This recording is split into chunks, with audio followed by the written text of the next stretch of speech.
దెబ్బకు భారతీయులు అబ్బా అంటున్నారు. మరీ ముఖ్యంగా విద్యార్థులు యూనివర్సిటీల నుంచి కాలు బయట పెట్టాలంటేనే భయంతో వణికిపోతున్నారు. ఎందుకంటే అమెరికాలో పార్ట్ టైం ఉద్యోగాలు చేసేవారిలో మనవాళ్లే ఎక్కువ మంది ఉన్నారు. ట్రంప్ దెబ్బకు వీరిప్పుడు బయటకు రావడానికే భయపడిపోతున్నారు. దీంతో ఇండియాలో ఉండే వారి తల్లిదండ్రులకు కాల్ చేసి డబ్బులు పంపించాలని అడుగుతున్నారు.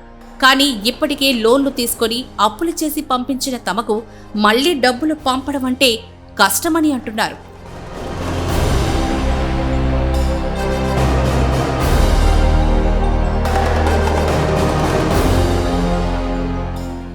అసలు అమెరికా అంటే మొదటి నుంచి పార్ట్ టైం ఉద్యోగాలు చేసుకోవచ్చు, 2 ఏళ్లలో పీజీ పూర్తి చేసుకుని ఉద్యోగం సాధించవచ్చు అని నానుడి ఉండేది. అమెరికాలో ఏదో ఒక యూనివర్సిటీలో సీట్ వస్తే అక్కడికి వెళ్లి పార్ట్ టైం జాబ్ చేస్తూ స్టూడెంట్ లోన్ కట్టేస్తూ పాకెట్ మనీ సంపాదించుకోవచ్చు అనుకునే వారే ఎక్కువ. అలాంటి వారు వేలల్లో ఉన్నారు. కనీసం రోజుకు 8 నుంచి 10 గంటల పాటు వివిధ స్టోర్స్, రెస్టారెంట్స్లో పనిచేస్తున్న స్టూడెంట్స్ కూడా ఉన్నారు. కానీ ఇలా పనిచేసేవారు ఏడాదికి విపరీతంగా పెరిగిపోతున్నారు. ఇలా విపరీతంగా బయట దేశస్తులతోనే అమెరికా మొత్తం నిండిపోయింది.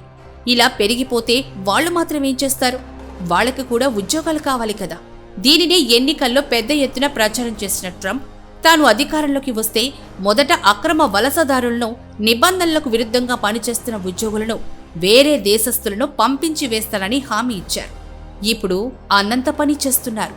దీంతో యూనివర్సిటీలు వదిలి విద్యార్థులు బయటకు రావడమే లేదు.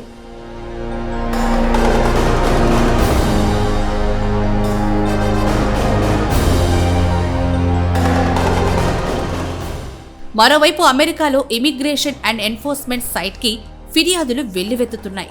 అక్రమ వలసదారులు మీ పరిసరాల్లో ఎవరైనా ఉంటే ఫిర్యాదు చేయండి అంటూ ఎప్పుడూ లేని విధంగా ఇమిగ్రేషన్ అండ్ ఎన్ఫోర్స్మెంట్ సైట్లో ఒక ట్యాబ్ పెట్టారు.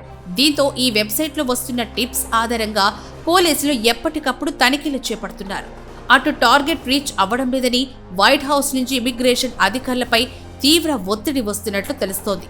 ఇప్పటికే అక్రమ వలసదారుల వేటలో 6,000 మంది అధికారులు నిమగ్నమైనట్లు చెబుతున్నారు. అయితే ఇప్పటి వరకు 42,000 మంది అక్రమ వలసదారులను గుర్తించినట్లు చెబుతున్నారు.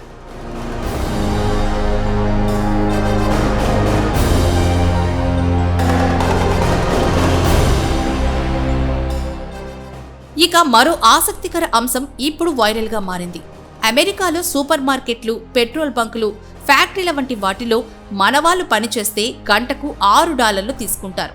అదే పని అమెరికా పౌరులు పనిచేస్తే వారికి $20 ఇవ్వాలి. ఇప్పుడున్న పరిస్థితుల్లో మనవాళ్లు పనిచేసేలా లేదు. దీంతో సూపర్ మార్కెట్లు అమెరికా వాళ్లకు $20 ఇచ్చి మరీ పని చేపించుకుంటున్నారు. దీంతో చాలా మంది అమెరికన్లు అక్రమ వలసదారులు లేదా నిబంధనలకు విరుద్ధంగా వేరే దేశస్తులు పనిచేస్తున్నారని ఇమిగ్రేషన్ అధికారులకు ఫిర్యాదులు చేయడం ప్రారంభించారు. ఇలా రోజురోజుకి అరెస్టులు పెరిగిపోవడంతో బయటకు రావాలంటేనే మనవాళ్లు భయపడాల్సిన పరిస్థితి వచ్చింది.